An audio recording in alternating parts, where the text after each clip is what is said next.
Today, we're talking about a man who's become a global symbol of resistance, revolution, and hope for many in Africa and beyond. Ibrahim Traoré, the young leader of Burkina Faso. But who is he really? Let's unpack his story together. Hit that like button, subscribe, and let's get started.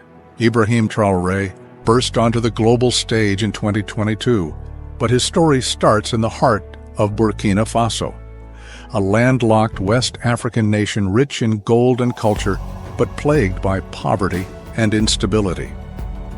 Born in 1988, Traoré grew up in a country grappling with the legacy of colonialism and modern-day challenges like terrorism and economic dependency. Not much is public about his early life, but we know he joined the military, rising through the ranks with a reputation for discipline and charisma. Now, here's where things get wild. At just 34 years old, Traoré led a military coup in September 2022, ousting the previous junta leader, Paul-Henri Sandaogo Damiba.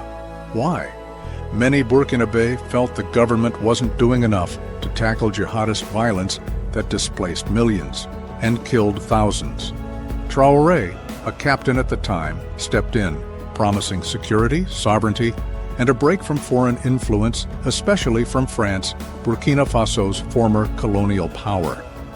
Traoré's rise wasn't just a power grab, but it was a statement. He's been vocal about ending what he calls mental colonization by the West. In a bold move, he expelled French troops and diplomats, accusing them of exploiting Burkina Faso's resources. Posts on X capture the vibe perfectly. One user called him the most dangerous blueprint to free the oppressed globally, praising his investments in local infrastructure. Another said he's finishing what revolutionary icon Thomas Sankara started in the 1980s. Sankara, by the way, was Burkina Faso's legendary leader who pushed for self-reliance before his assassination in 1987. Traoré is often compared to him, young, fiery, and unafraid. But let's talk about the results. Since taking power, Traoré's made some big moves. He nationalized gold mines and road construction, aiming to keep Burkina Faso's wealth in Burkina Faso. He's introduced free education, a huge deal in a country where literacy rates hover around 40%. And just last year, in 2024, he opened a cement factory capable of producing 2,000 tons daily, creating jobs and boosting local industry. Supporters on X are hyped, with one post saying he's got the people's backing until at least 2029. That's no small feat for a leader who came to power through a coup. Traoré is also a master of symbolism. He's often seen in military fatigues, rocking a red beret like Sankara, and his speeches are packed with calls for African unity and self-determination. One X post quoted him saying, "How can Africa, with so much wealth, be the poorest continent? Why do our leaders beg?" That resonates with a generation tired of seeing their country's resources, gold, uranium, you name it, flow out while poverty stays put.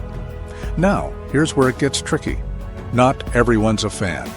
Critics, including some Western governments, call Traoré a dictator who's cozying up to Russia and China for support. They point to the lack of elections, though Traoré promised a transition to civilian rule by 2029. Others worry about his hardline stance on security, which some say prioritizes military control over human rights. A 2025 article from the Council on Foreign Relations called him a pointer to everything wrong with the continent, arguing his authoritarian style fuels instability. The truth? It's messy. Burkina Faso is still battling insurgents and over 2 million people are displaced. Traoré's reforms are ambitious, but poverty and violence don't vanish overnight. His defiance of the West has made him a hero to some and a target to others. France and the US reportedly aren't thrilled about losing influence. One X post even claimed they want him dead for disrupting their grip on Burkina Faso's gold. Whether that's true or not, Traoré's walking a tightrope. So, who is Ibrahim Traoré? He's a soldier, a visionary, a controversial figure, and maybe a spark for change in Africa. His story's still unfolding, and the world's watching. What do you think? Is Traoré the future of African leadership, or is he repeating old mistakes? Drop your thoughts in the comments, and let's keep the conversation going. If you enjoyed this deep dive, smash that like button, hit subscribe, and ring the bell for more stories like this. Check out our playlist on global leaders, and I'll see you in the next video.